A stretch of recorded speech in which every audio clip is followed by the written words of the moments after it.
kesempatan kali ini kita akan mempelajari tentang bagaimana cara penerapan sikap yang sesuai dengan makna-makna bagian-bagian yang sudah kita pelajari minggu kemarin. Materi kita hari ini yaitu penerapan makna dari bagian-bagian Garuda Pancasila. Oke. Yang pertama, menerapkan sikap sesuai dengan makna bagian pada Garuda Pancasila. Yang pertama, memihak kepada kebenaran. Nah, anak-anak Bapak semuanya masih ingat? Masih ingatkah tentang materi yang kemarin yang sudah kita bahas? Mengapa kepala Garuda Pancasila menoleh ke arah kanan? Setelah kita bahas kemarin ya anak-anak Bapak semuanya ya.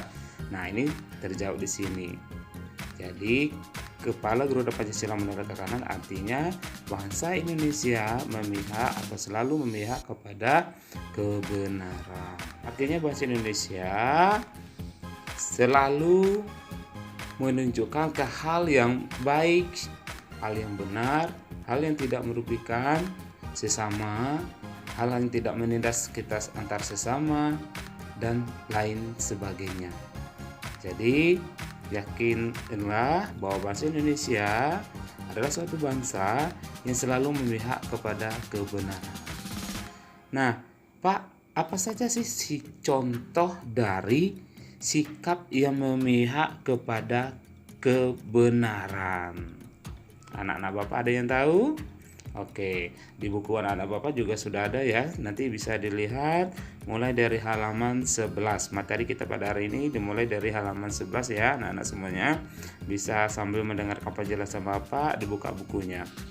Nah, sikap yang memihak kepada kebenaran dapat ditunjukkan dengan cara atau contoh sikap yang memihak kepada kebenaran.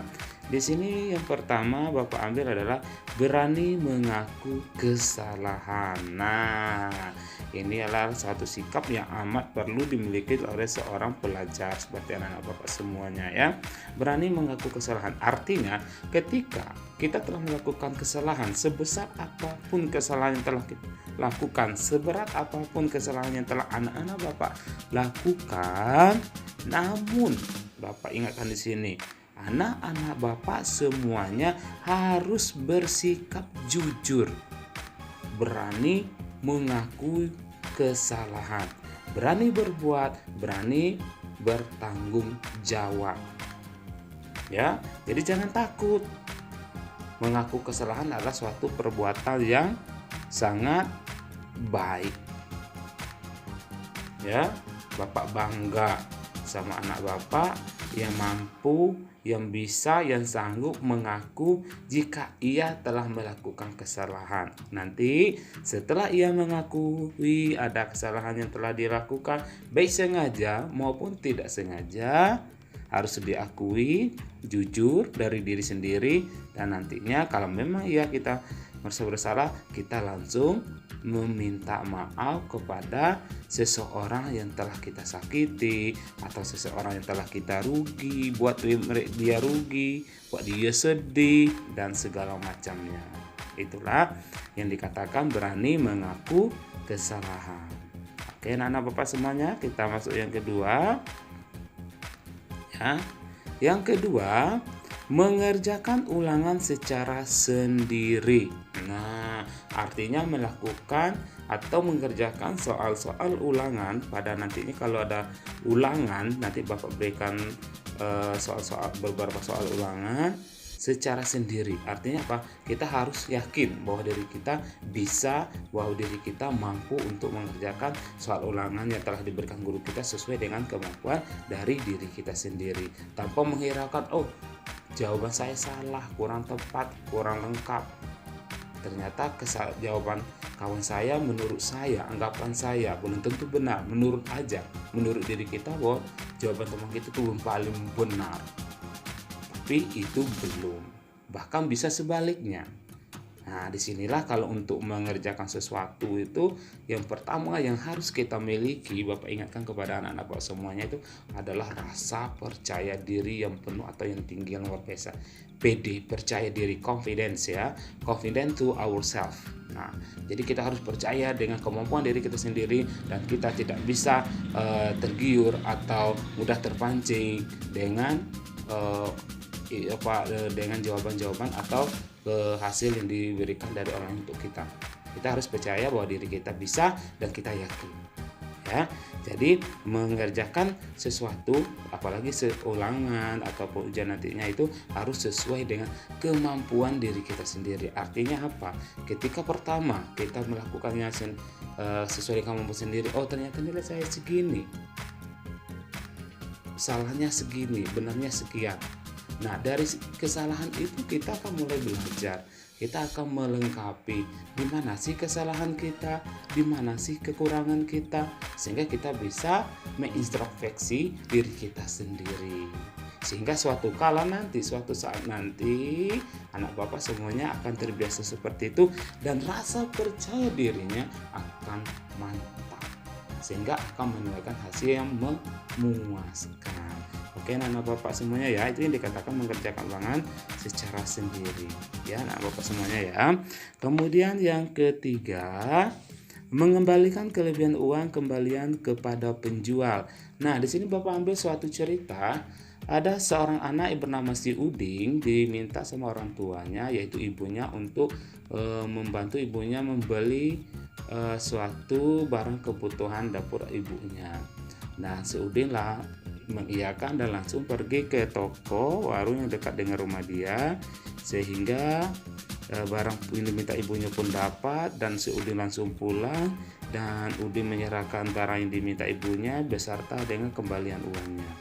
Nah, ibu si Udin ternyata adalah seorang ibu yang memang selektif ya, memang teliti, sehingga ketika melihat kembalian uang yang diberikan si Udin tadi ternyata tidak sesuai atau berlebih dari yang seharusnya diterima oleh ibunya, dan ibunya meminta kepada si Udin untuk mengembalikan kepada yang pemilik toko tadi tempat kita membeli barang yang diminta oleh ibunya si Udin tadi. Nah, setelah sampai di tokonya, pemilik toko tersebut merasa bangga, merasa senang dengan sikap yang dimiliki si Udin, yaitu adalah sikap jujur, mau berani mengakui kalau itu bukan hak kita. Ya, kalau secara agama, dalam agama kita masing-masing juga kita tidak boleh mengambil yang bukan hak kita atau yang bukan milik kita, dan harus berbuat jujur seperti yang dilakukan Udin, mengembalikan kembali ke toko tadi, ke bapak memiliki toko tadi. Nah, jadi tidak rugi, jangan kita hanya tergiur dengan jumlah uang tadi, karena sangat mulialah sikap jujur daripada jumlah uang. Jadi itu adalah sikap yang harus amat dimiliki oleh anak-anak Bapak semuanya. Oke, anak Bapak semuanya ya. Sekarang kita masuk penerapan yang kedua, menjunjung tinggi persatuan dan kesatuan. Nah, ini dia. Kita kemarin sudah juga membahas sekilas ya, menjunjung tinggi persatuan dan kesatuan. Oke, anak Bapak semuanya ya. Bangsa Indonesia, sebagaimana yang telah Bapak jelaskan kemarin, adalah bangsa yang memiliki banyak sekali keberagamannya ya. Sudah Bapak jelaskan sesuai dengan semboyan bahasa Indonesia, yaitu Bhinneka Tunggal Ika. Walaupun berbeda-beda, tetapi kita tetap satu jua. Ini merupakan satu alat pemersatu bagi bangsa Indonesia. Apa ini keberagaman yang dimiliki bangsa Indonesia? Banyak sekali budaya, agama, suku, ya. Nanti di budaya terbagi lagi adat istiadatnya, ya, makanannya, makanan tradisional, senjata tradisional, tarian adatnya, rumah adatnya, senjata adatnya, pakaian adatnya, dan segala macamnya. Jadi itulah yang dikatakan bahwa negara Indonesia kaya akan keberagaman. Keberagaman juga hasil hutannya juga beragam, banyak sekali, sehingga keberagaman ini merupakan suatu alat pemersatu bangsa Indonesia. Dari Sabang sampai Merauke tetaplah bangsa Indonesia. Berbeda-beda agama sesuai dengan agama yang diakui, yang resmi diakui negara Indonesia, dan tetaplah negara Indonesia. Walaupun agama Islam, Kristen dan lain sebagainya, tetap ia sebagai warga negara Indonesia. Sekali lagi Bapak ingatkan, kita sebagai warga negara Indonesia harus bangga memiliki keberagaman yang banyak di negara kita sendiri. Dan keberagaman itulah yang menjadikan alat pemersatu bangsa Indonesia dari Sabang sampai dengan Merauke. Makanya anak-anak Bapak semuanya ya, kita tidak boleh membeda-bedakan. Walaupun kita beda agama, suku, budaya dan segala macamnya, tetaplah kita sebagai warga negara Indonesia. Sikap yang menjunjung tinggi persatuan dapat ditunjukkan dengan cara yang pertama, bermain dengan semua teman kita. Kita bermain dengan semua teman kita. Kita tidak boleh membeda-bedakan teman berdasarkan dari sukunya. Suku Jawa, mainnya dengan suku Jawa. Gak boleh main dengan suku Sumatera, suku Batak, misalnya suku Minang. Suku Minang mainnya dengan orang Padang semuanya, dengan orang Sumatera Barat. Gak boleh main dengan suku Batak, Sumatera Utara, Medan. Itu tidak boleh. Berbeda suku sudah Bapak jelaskan, berbeda agama, tetaplah kita bermain dengan semua teman kita. Kita harus bermain dengan akur, ya, dengan baik. Kalau ada kesalahan, cepat-cepatlah minta maaf, dan kita cepat-cepat juga memberikan maaf, ya anak Bapak semuanya ya. Yang kedua, mengikuti kegiatan perayaan Hari Kemerdekaan Indonesia. Ini kebetulan pada saat ini adalah bulan Agustus. Kemarin sesuai dengan makna dari bagian-bagian Garuda Pancasila ya. Ada yang 8, artinya menunjukkan bulan kemerdekaan bangsa Indonesia, yaitu jumlah bulu ekornya ya. Bulu ekornya ada 8. Sayapnya ada 17 tanggal kemerdekaan. Jadi setiap tanggal 17 Agustus bangsa Indonesia merayakan hari kemerdekaan bangsa atau negaranya. Ya anak-anak Bapak semuanya ya. Nah, mengikuti kegiatan perayaan kemerdekaan Republik Indonesia. Sebenarnya setiap tanggal 17 Agustus di sekolah kita melakukan upacara bendera. Namun untuk kali ini cukup dari rumah saja, memasang bendera di depan rumah, menghormati bendera merah putih, itu sudah cukup. Karena kendalanya kita nggak boleh berkumpul karena suatu musibah yang sedang menimpa bangsa Indonesia, ya anak Bapak semuanya ya. Yang ketiga, dapat ditunjukkan dengan menghormati teman yang sedang beribadah. Nah anak Bapak semuanya, ketika bermain nanti atau ketika kita sedang melakukan kerja kelompok, membuat tugas bersama-sama, kalau teman kita minta izin untuk beribadah, diperbolehkan ya. Kita tidak boleh mengganggu waktu ibadah dari teman-teman kita semuanya ya. Hendaklah kita harus memiliki sikap saling menghormati dan menghargai anak Bapak semuanya ya. Jadi ketika teman permisi atau mau beribadah ya kita persilakan. Kita berhenti dulu mainnya, kita berhenti dulu belajarnya, kita tunggu teman kita selesai beribadah. Sebab kita harus menghormati teman yang sedang melakukan ibadah sesuai dengan agamanya masing-masing. Yang keempat, nah ini dia ya, menjenguk tetangga yang sedang sakit. Nah, pernah ya mungkin anak-anak Bapak diajak sama orang tuanya pergi menjenguk tetangga kita yang sudah sakit, baik yang sakitnya dirawat di rumah atau dirawat di rumah sakit, atau di sini yang dikenal di sini ada di klinik.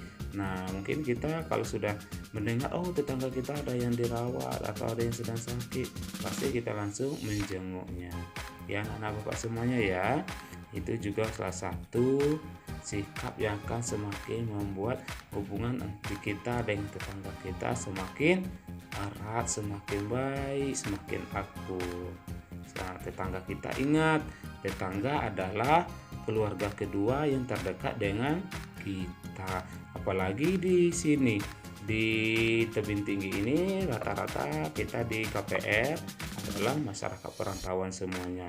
Jadi saudara-saudara, keluarga yang terdekat dengan kita yaitu adalah tetangga kita. Berbuat baiklah dengan tetangga kita, anak-anak bapak semuanya ya. Oke, anak-anak bapak semuanya, itu adalah cara yang bisa diwujudkan untuk menjunjung tinggi rasa persatuan dan kesatuan yang sesuai dengan makna-makna dari bagian-bagian Garuda Pancasila. Nah, yang ketiga, mengikuti upacara Hari Kemerdekaan Bangsa Indonesia.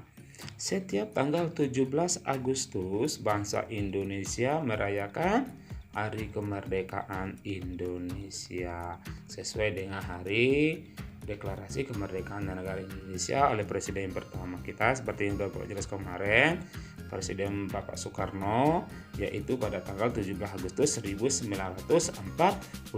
Sehingga pada sampai saat ini, setiap tanggal 17 Agustus, warga atau masyarakat Indonesia wajib merayakan Hari Kemerdekaan Bangsa Indonesia. Seperti yang minggu yang kemarin, tanggal 17 Agustus kita sudah melaksanakan peringatan atau perayaan Hari Kemerdekaan Indonesia ya. Tapi untuk tahun ini sekali lagi Bapak ingatkan kepada anak-anak Bapak semuanya, nanti kalau anak-anak Bapak semuanya bertanya kok tidak dirayakan Pak atau tidak ada upacara.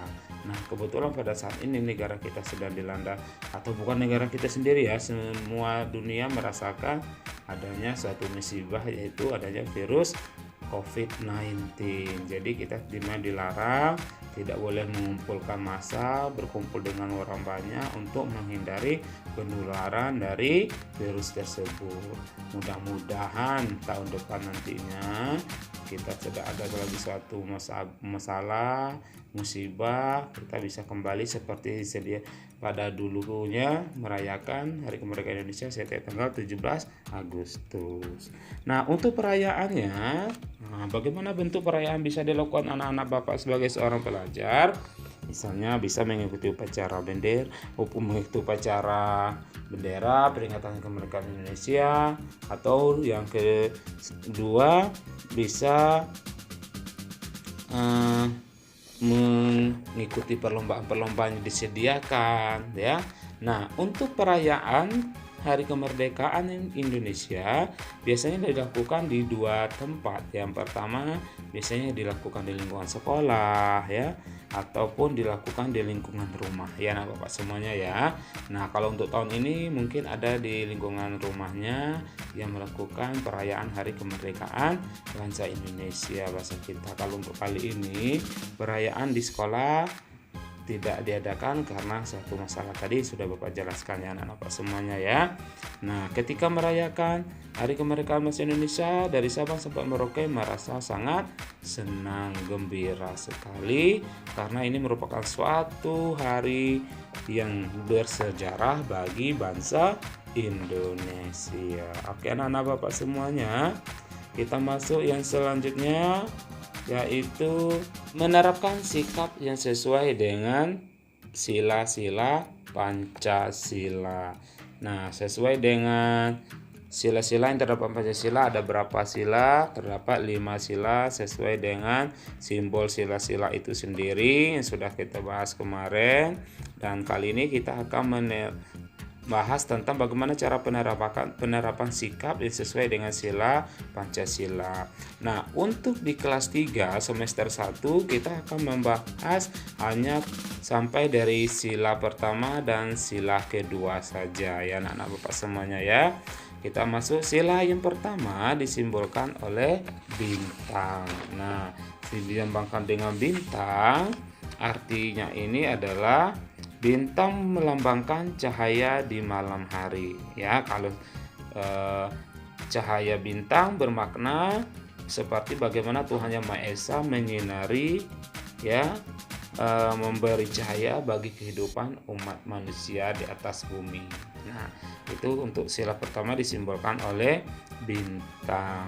Nah, arti dari simbol pertama ini sendiri adalah ya, sila pertama apa bunyinya anak-anak Bapak semuanya?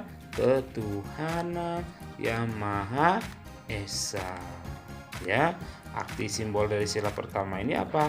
Kita sebagai manusia percaya dan bertakwa kepada Tuhan yang Maha Esa.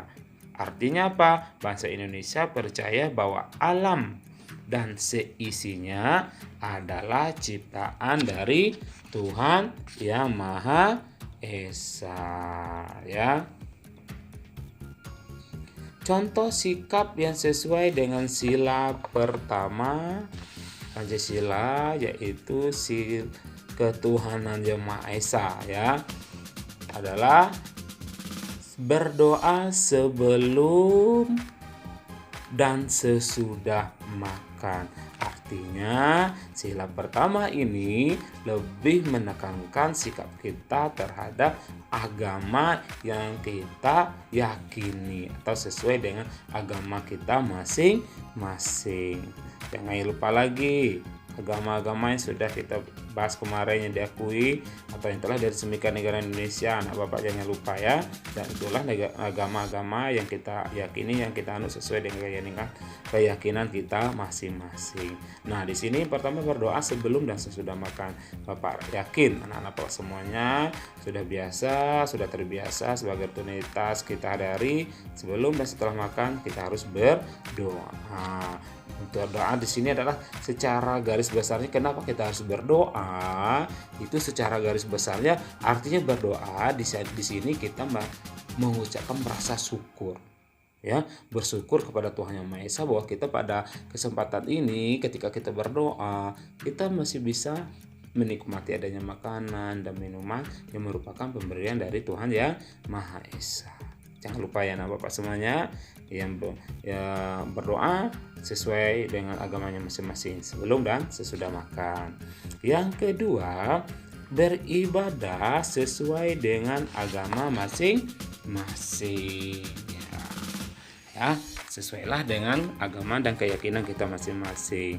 Kalau agama Islam jangan lupa sholat 5 waktu sehari semalam. Sholat fardu itu wajib ya anak-anak Bapak yang Islam ya. Kemudian yang Kristen dia hari Minggu mengikuti sekolah minggu di gerejanya. Katolik juga sama. Kemudian di tiap malam atau setiap sore dia mengikuti kebaktian sesuai dengan agamanya masing-masing. Untuk Kristen dan Katolik ya, Hindu dan Buddha di kelas kita belum ada ya teman-teman kita yang beragama Hindu, yang ke pura, yang Buddha ke wihara ya. Nah, itulah dia ya, beribadahlah sesuai dengan agama kita masing-masing ya, yang kita yakini, yang kita turuni dari orang tua kita ya, sehingga nantinya setelah melakukan ibadah kita akan merasa oh iya ternyata di hidup kita ini memang harus ada sesuatu yang kita yakini yang akan membuat diri kita merasa tenang, nyaman, bersemangat, tetap fokus ya, tahu batas-batas mana yang boleh, mana yang tidak ya anak-anak Bapak semuanya ya. Dan ingat pesan-pesan Bapak di sini, kalau ketika beribadah di tempat ibadah kita masing-masing jangan ribut ya, jangan ribut, ikuti dengan baik, tertib. Nah, kalau kita beribadah kita pengen mendapat pahala, jangan lagi kita mendapat dosa karena kita membuat keributan di tempat ibadah kita ya anak-anak Bapak semuanya ya. Kemudian